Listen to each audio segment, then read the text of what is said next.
Welcome to వి5 news. ప్రస్తుతం మనతో పాటు సిపిఐ పార్టీ మాజీ రాష్ట్ర కార్యదర్శి చాడా వెంకరెడ్డి గారు ఉన్నారు. పార్లమెంటు ఎన్నికల్లో ఈ రోజు నుంచి నామినేషన్ పర్వం కూడా స్టార్ట్ అయింది, ప్రారంభమైంది. దీంతో దేశవ్యాప్తంగా రాష్ట్ర వ్యాప్తంగా లోక్సభ ఎన్నికల వేడి రాజుకున్నది. ప్రస్తుతం మాజీ రాష్ట్ర కార్యదర్శి సిపిఐ పార్టీ సీనియర్ నాయకులు చాడా వెంకరెడ్డితో మాట్లాడే ప్రయత్నం చేద్దాం. ఓవరాల్గా కాంగ్రెస్ పార్టీ తెలంగాణ రాష్ట్రంలో అసెంబ్లీ ఎన్నికల్లో సిపిఐ పార్టీ మద్దతు ఇచ్చినట్టుగానే ఎంపీ ఎన్నికలకు ఇస్తుందా, ఎలా కలిసి వెళ్తున్నారు, ఎలాంటి వ్యూహాలు పన్నుతున్నారు, రాష్ట్ర ప్రజలకు ఏం చెప్తున్నారు అనేది తన మాటల్లో తెలుసుకునే ప్రయత్నం చేద్దాం. నమస్తే అండి వెంకరెడ్డి గారు. చెప్పండి, ఎంపీ ఎన్నికల సందర్భంగా కాంగ్రెస్ పార్టీ వెంటనే ఉండబోతుందా కమ్యూనిస్ట్ పార్టీ, భారత కమ్యూనిస్ట్ పార్టీ సిపిఐ ఏంది, ఎలాంటి వ్యూహాలతో వెళ్తున్నారు?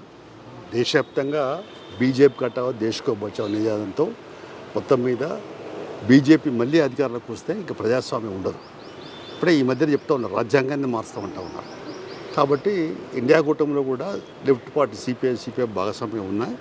ఏదైనా బీజేపీ కట్టావో దేశకో బచావో నినాదంతోనే ముందుకు పోతూ ఉన్నాము.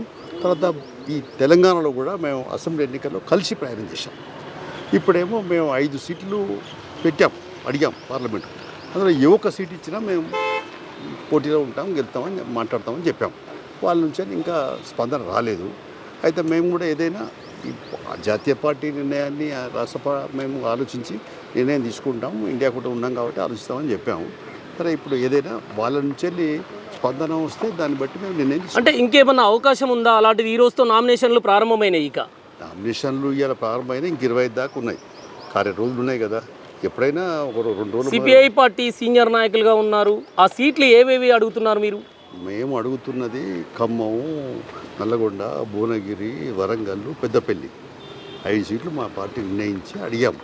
వాళ్ళ నుంచి ఏ ఒకటి ఇచ్చినా పర్వాలేదు అన్నాము, ఏం రాలేదు. దాన్ని బట్టి నేను రేపు ఫైనల్గా నిర్ణయం తీసుకుంటాం. వాళ్ళు అప్రోచ్ అయితే మా దగ్గరికి వస్తే దాన్ని బట్టి మ్యూచువల్ అండర్స్టాండింగ్తో చేసుకుంటాం. ఎందుకంటే అప్పుడు ఒక సీట్ అసెంబ్లీ తీసుకొని 119 ఇట్లా మేము 119 కూటమిలో కూడా సిపిఐ పార్టీ భాగస్వామ్యం ఉంది కాబట్టి ఇప్పుడు గతంలో తెలంగాణ వచ్చిన తర్వాత టీఆర్ఎస్ గవర్నమెంట్ కూడా వైఫల్యాలు అది చేసిన ప్రజాస్వామ్య విధానాల మీద మరి ఇంద్రపద్ ధర్నా చౌక్ లాంటివి ఎత్తేస్తే కూడా పోరాటాలు చేసిన పరిస్థితి ఉంది. ఇప్పుడేమో వీళ్ళు కొన్ని గ్యారంటీలు ఇచ్చి మేము పనిచేస్తామని చెప్తున్నారు. తర్వాత ఇండియా కూటమిలో కూడా ఉన్నాం. ఈ దృష్ట్యా మేము కొంచెం బ్యాలెన్సింగ్ అనే ఆలోచన చేస్తున్నాం. అంటే ప్రతిసారి ఈ తెలంగాణలో కానీ ప్రధానంగా మీరు రాష్ట్ర కార్యదర్శిగా కూడా ఉన్నారు, సిపిఎం పార్టీతో అంటే కమ్యూనిస్టులు సిపిఐ కలిసిపోయే ఆలోచనలు అలాంటివి ఎప్పుడు చేయలేదా? సిపిఎం ఇప్పుడు ఒంటరిగా వెళ్తున్నది. చేసినాం, సిపిఎం కలిసి చాలాసార్లు ఉద్యమాలలో కలిసి పనిచేసినాం. పోయినసారి 2018లో కూడా ప్రయత్నించినాం. వాళ్ళు బిఎల్ఎఫ్ పెట్టుకున్నారు. మేము వద్దు, లెఫ్ట్ ఫ్రంట్కి ఉందాం, కలిసి పనిచేద్దామని చెప్పినా వాళ్ళు పోయినారు. తర్వాత మళ్ళీ వాళ్ళు వాపసు వచ్చారు. మళ్ళీ మాతో కలిసి 2019లో పార్లమెంట్లో సిపిఎం 2 పార్టీలు కలిసే వాళ్ళు 2 పార్లమెంట్కు, మేము 2 పార్లమెంట్కి పోటీ చేసాం. అట్లా ఆ రకమైన ఉన్నది. తర్వాత ఇప్పుడేమో వాళ్ళు అసెంబ్లీ ఎన్నికల్లో అనివార్యంగా వాళ్ళు ఇండిపెండెంట్గా పోయినారు. మేము ఈ కాంగ్రెస్తో ఇండియా కూటమి నిర్ణయానికి అనుకూలంగా ఇక్కడ నిర్ణయం తీసుకున్నాం. మేము కమ్యూనిస్టులు ప్రాతినిధ్యం వహిస్తున్న కేరళలో స్వయంగా ఈ రాష్ట్ర ముఖ్యమంత్రిగా ఉన్న, తెలంగాణ ముఖ్యమంత్రిగా ఉన్న రేవంత్ రెడ్డి అక్కడికి వెళ్ళి కమ్యూనిస్టులకు వ్యతిరేకంగా ప్రచారం చేయడాన్ని మీరు ఒక సీనియర్ నాయకులుగా ఎట్లా చూస్తారు? ఏదైనా ఇప్పుడు ఎట్లుందంటే కేరళ రాష్ట్రం ఒక పెక్యులర్ ప్రత్యేకత ఏంటంటే అక్కడ మన లెఫ్ట్ ఫ్రంట్ కాంగ్రెస్ ఫ్రంట్ మధ్యనే పోటీ ఉంటుంది.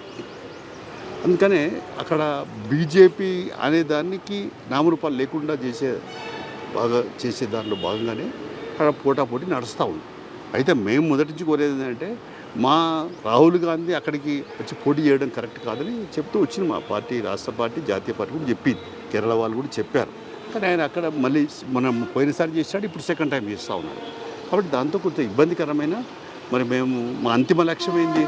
మేము ఏదో తాత్కాలికమైన భ్రమలకు, తాత్కాలికమైనటువంటి వీటిల్లో ఆలోచించాం కదా. దీర్ఘకాలికంగా మరి భవిష్యత్తు కార్యాచరణతో ఉంటాం కాబట్టి భారతదేశ భవిష్యత్తు గురించి ఎక్కువ ఆలోచిస్తాం. మాకు నష్టం వస్తున్నా మేము దానికి విధానంతో ఉంటాం. మేము ఏది లోతైన దీంతో ఉంటాం కాబట్టి ఆ రకంగా ఫైనల్గా మోడీ మా మేనిఫెస్టో కావచ్చు, ఖచ్చితంగా ఓవరాల్గా నేను దేశంలో చేసిన అభివృద్ధి కావచ్చు, నా మేనిఫెస్టో కావచ్చు, 400 సీట్లతో ఖచ్చితంగా మళ్ళీ బీజేపీ అధికారంలోకి రాబోతుంది అని అంటారు. దీనిపైన ఓవరాల్గా వాళ్ళ మేనిఫెస్టో కానీ దీన్ని ఎలా చూస్తారు మీరు? మేనిఫెస్టో గతంలో కూడా పెట్టాడు, 2014లో పెట్టాడు, 19లో పెట్టాడు, ఇప్పుడు పెట్టాడు. అప్పుడు కూడా ఏమైనా అమలు చేసినాడా? నల్ల డబ్బు వెలుగు తీసుకొచ్చాడా? 2 కోట్ల సంవత్సరానికి 2 కోట్ల ఉద్యోగాలు ఇచ్చాడా? అన్ని ధరలన్నీ సిలిండర్ ధర 400 నుంచి 1200 పెరిగిపోయి, నిత్యావసర ధరలు పెరిగిపోయి పెనుభారంగా తయారయ్యి అసలు రైతాంగం యొక్క సాగునీటి 3 చట్టాలు తీసుకొచ్చి రైతుల భూములనే కార్పొరేట్కి అప్పచెప్పే కుట్ర చేశాడు.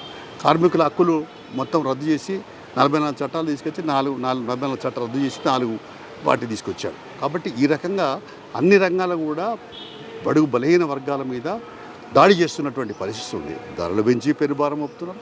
కార్పొరేట్ ఆస్తులు మాత్రం విపరీతంగా పెరిగిపోయినాయి.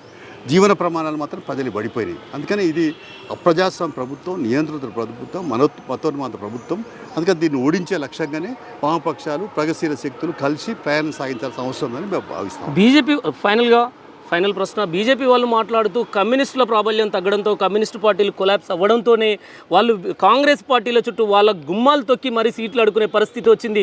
చాడా వెంకరెడ్డి కూడా గతంలో పోటీ చేసిన ఎమ్మెల్యే స్థానం కావచ్చు, మునుగోడులో బలంగా ఉన్న మునుగోడు స్థానం కావచ్చు, ఖమ్మం కావచ్చు, ఇలాంటి స్థానాలను కమ్యూనిస్టులు వాళ్ళే తాకట్టు పెట్టుకొని ఇప్పుడు మిగతా పార్టీలకు సీట్లని అడుక్కునే పరిస్థితి వచ్చింది అని అంటుంది బీజేపీ ఏదన్నా మేము దిగజారే వాళ్ళం కాదు, తాకట్టు ఒరిగి పెట్టాం.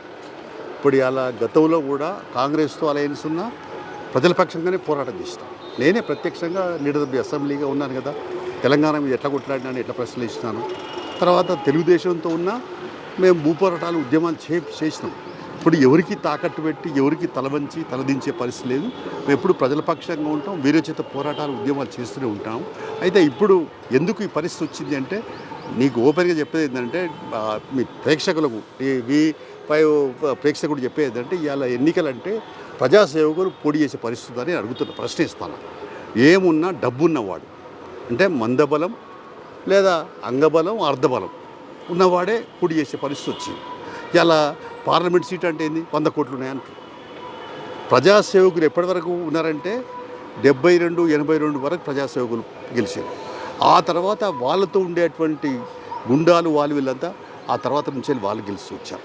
తర్వాత ఈ మధ్య కాలంలో మొత్తం పారిశ్రామికవేత్తలు, తర్వాత రియల్ ఎస్టేట్ వ్యాపారులు, పెద్ద పెద్ద కార్పొరేట్ సంస్థల అధిపతులు గెలుస్తూ ఉన్నారు. అంటే కోట్ల రూపాయలు, ఇది ఒక వ్యాపారం అయిపోయింది రాజకీయాలు. అందుకనే దీనిపైన రేపు రానున్న కాలంలో ప్రజలు కూడా కళ్ళు తెరవాలా. ఇలా ప్రజాస్వామ్యాన్ని కాపాడుకోవాలంటే ఈ ఎన్నికల విధానం ఉంటే భవిష్యత్తులో ప్రజాస్వామ్యం ఉండదు.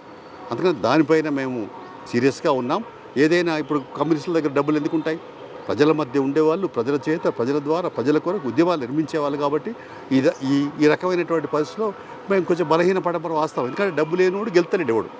కమ్యూనిస్టులే కాదు, ఎవడు గెలుస్తలేడు, డబ్బున్నవాడే గెలుస్తున్నాడు. ఇప్పుడు అందుకని ఇలా డబ్బు గెలవాలా, మధ్య గెలవాలి అని ప్రలోభాలు, మళ్ళీ వాగ్దానాలు చేసారు. సిపిఐ కానీ, సిపిఎం కానీ, వామపక్షాలు పనిచేయని వాగ్దానాలు ఇవ్వరు. ఏదైనా చేయగలిగిందే చెప్తారు, చేసేది చెప్తారు, చెప్పేదే చేస్తారు. వాళ్ళన్నీ చేసేది చెప్పరు, చెప్పేది చెయ్యరు. వాళ్ళ సిద్ధాంతం అది. అందుకనే మేము వామపక్షాలు తెరిచిన పుస్తకంలాగా ఉంటాయి, నిప్పులాగా ఉంటాయి. అందుకని మాకు రానున్న కాలంలో కూడా మేము ప్రజా పోరాటాలు ముమ్మరం చేయడమే.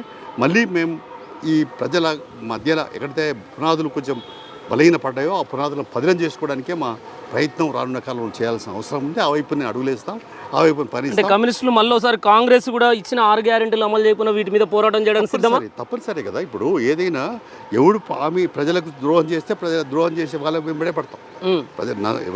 ప్రజలకు మాట ఇచ్చి తప్పితే మోసగాడన్నట్టే కదా.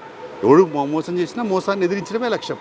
ప్రశ్నించే గొంతుకలే కమ్యూనిస్టులు, ప్రజల పక్షం ఉండేటే కమ్యూనిస్టులు, ప్రజల కొరకు ఆరాటపడేటోళ్ళే కమ్యూనిస్టులు.